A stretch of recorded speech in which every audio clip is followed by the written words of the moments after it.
ముద్రగడ పద్మనాభం ఇప్పుడు వైఎస్ఆర్ కాంగ్రెస్ పార్టీలో చేరుతున్నానని అధికారికంగా ప్రకటించారు. ఈ నెల 14వ తారీఖున ఆయన అక్కడి నుంచి తన ఊరు దగ్గర నుంచి భారీ ర్యాలీతో జగన్ దగ్గరకు వచ్చి పార్టీలో చేరబోతున్నారు. ముద్రగడ పద్మనాభం బేషరతుగా చేరుతున్నాను, వైఎస్ఆర్ కాంగ్రెస్ పార్టీని అధికారంలోకి తీసుకురావడానికి శాయశక్తులా కృషి చేస్తానని ప్రకటించారు. ఎన్నికల ప్రచారంలో పాల్గొంటానన్నారు. ఓ పక్కన పవన్ కళ్యాణ్ కాపు సెంటిమెంట్ని రైజ్ చేస్తుంటే అదే కాపు సామాజిక వర్గానికి సంబంధించినటువంటి కీలక నాయకుడిని తీసుకొచ్చుకుని వైఎస్ఆర్ కాంగ్రెస్ పార్టీలో చేర్చుకుంటుంది. వాస్తవంగా ఆయన హరిరామ జోగయ్య కొడుకు మొన్న వచ్చేశారు. ఇప్పుడు ఈయనంటే కాపు సామాజిక వర్గాన్ని అవాయిడ్ చేయట్లేదని చెప్పడం, ఇప్పటికీ వైఎస్ఆర్ కాంగ్రెస్ పార్టీలో అంబటి రాంబాబులు, పేర్ని కిట్టులు ఇట్లాగా అనేక మంది కాపు నాయకులు చాలా బలంగా ఉన్నారు, స్ట్రాంగ్గా ఉన్నారు. వాళ్ళ సీట్లకి ఇబ్బంది లేదు.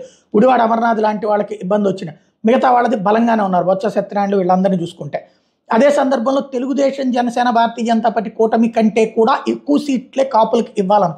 కాబట్టి ఆ పాయింట్ ఆఫ్ వ్యూలో వీళ్ళిద్దరిని ముందు పెడుతుంది. అయితే ఇక్కడే అసలైనటువంటి ప్రశ్న, వీళ్ళ ద్వారా ఎన్ని ఓట్లు వస్తాయి, ఎన్ని సీట్లు వస్తాయి.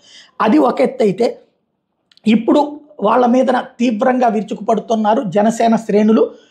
మొన్న హరిరామ జోగయ్య మీద అయితే ఇప్పుడు ముద్రగడ మీద ఏదైతే కాపులకు రిజర్వేషన్ నో ఛాన్స్ అని కరాఖండిగా చెప్పేసినటువంటి జగన్కి ఎట్లా మద్దతు ఇస్తారు, కేంద్రం ఇచ్చిన ఈడబ్ల్యూఎస్ రిజర్వేషన్ గత ప్రభుత్వం ఇస్తామని 5% నో అని చెప్పినటువంటి జగన్కి ఎట్లా మద్దతు ఇస్తారు, కాపు కార్పొరేషన్కి ఏటా 2000 కోట్లు అని మాట తప్పినటువంటి జగన్కి ఎట్లా ఇస్తారంది. ఈ మూడు కూడా విచిత్రమైనటువంటిది. ఇప్పుడు పోనీ చంద్రబాబు ఏమైనా కాపు రిజర్వేషన్ ఇస్తానంటున్నారా, ఇచ్చానని మోసం చేసిందే కదా. అట్లాగే ఈడబ్ల్యూఎస్లో అని చెప్పి అది కూడా మోసం చేసింది కదా. ఈ రెండు కేవలం నామ్ మాత్రం ఇచ్చేసి అదేమి ఇవ్వలేదనినే కదా. మొన్నటిసారి కాపులే తిరగబడింది. మరొకటి ఏదైతే 2000 కోట్లు, ఇప్పుడు ఆ లెక్కనైతే కాపు కార్పొరేషన్ తరపున సంగతి అంటే పేర్లతో ఆ కార్పొరేషన్ తరపున ఇచ్చేది ఎవరికి, నలుగురికి ఇస్తారు. ఇప్పుడు కాపు మహిళలకు కాపు నేస్తామని చెప్పి డబ్బులు ఇస్తున్నది 2000 కోట్లు అంటే ఆ పైన ఇస్తున్నారు కదా. కాబట్టి ఇట్లాంటివన్నీ చర్చకు వచ్చేటటువంటి పరిస్థితి ఉంటుంది. ఏం జరుగుతుంది అన్నది చూడాలి.